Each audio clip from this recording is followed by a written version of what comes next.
Gipahigayon dinhi sa University of the Philippines Cebu ang 85th commencement exercises. Diin kapin 300 ka mga eskolar ng bayan ang milampo silang undergraduate ug master's program. Taliwa sa init nga panahon, gisugdan pasado alauna sa hapon ang graduation rites sa maong tunghaan.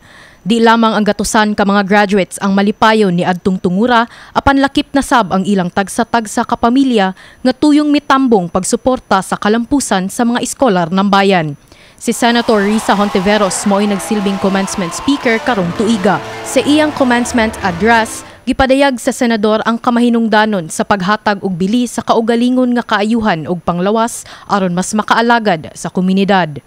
One thing I learned is that rejections can be turned into redirections.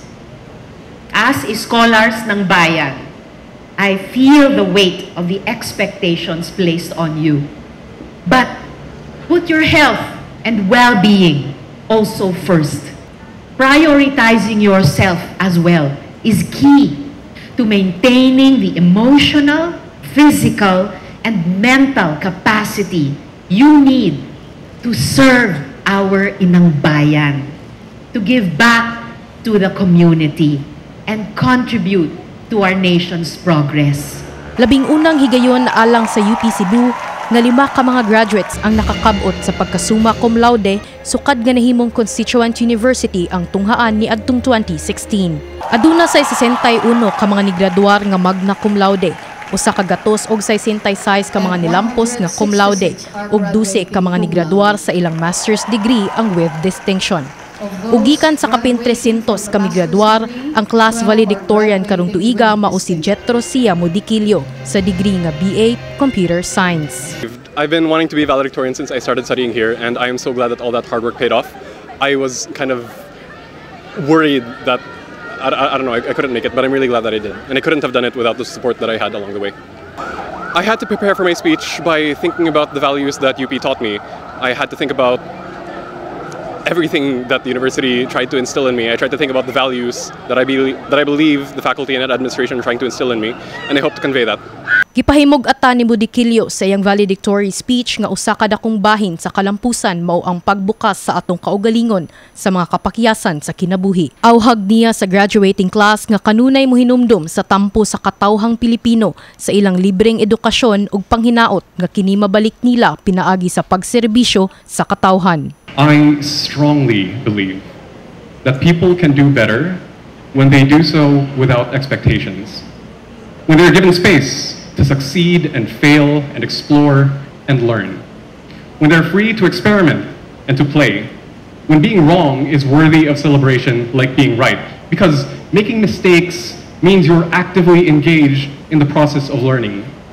Mistakes mean you're curious about the world and you are trying to understand it, even if it's far more complicated than any of us could ever hope to comprehend.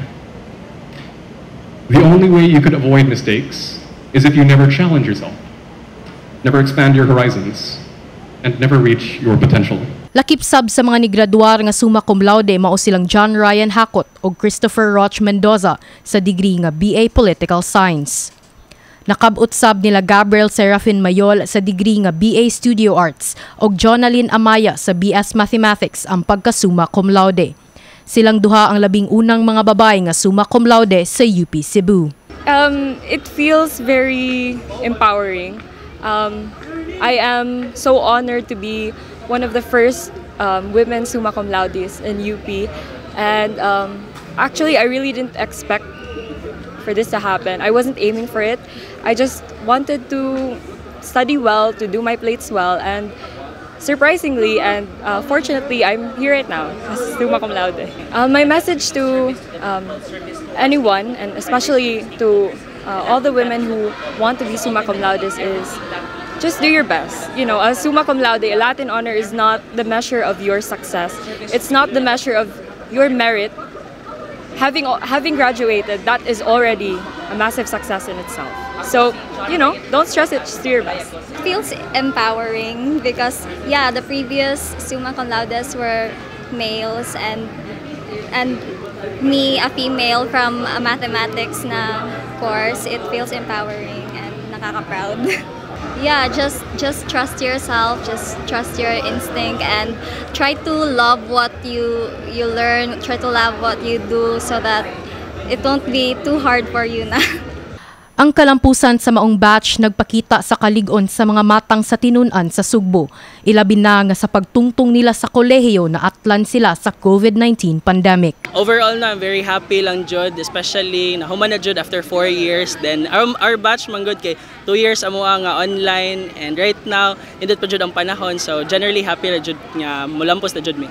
Sama sa mga niaging katuigan, gipahigayon sab ang graduation rally nga gipanguluhan sa University Student Council. Gipalanog nila ang padayong pakigbisog alang sa mga panawagan, batok sa mga nasudnong isyu nga giatubang sa katawhan ug kabatan-unan. So sa kadugay kay ang graduation rally kay isa na jud siya sa nga plataporma isip kung asa ang mga graduates atong mga students kay makapatumaw sa kung sila mga panawagan.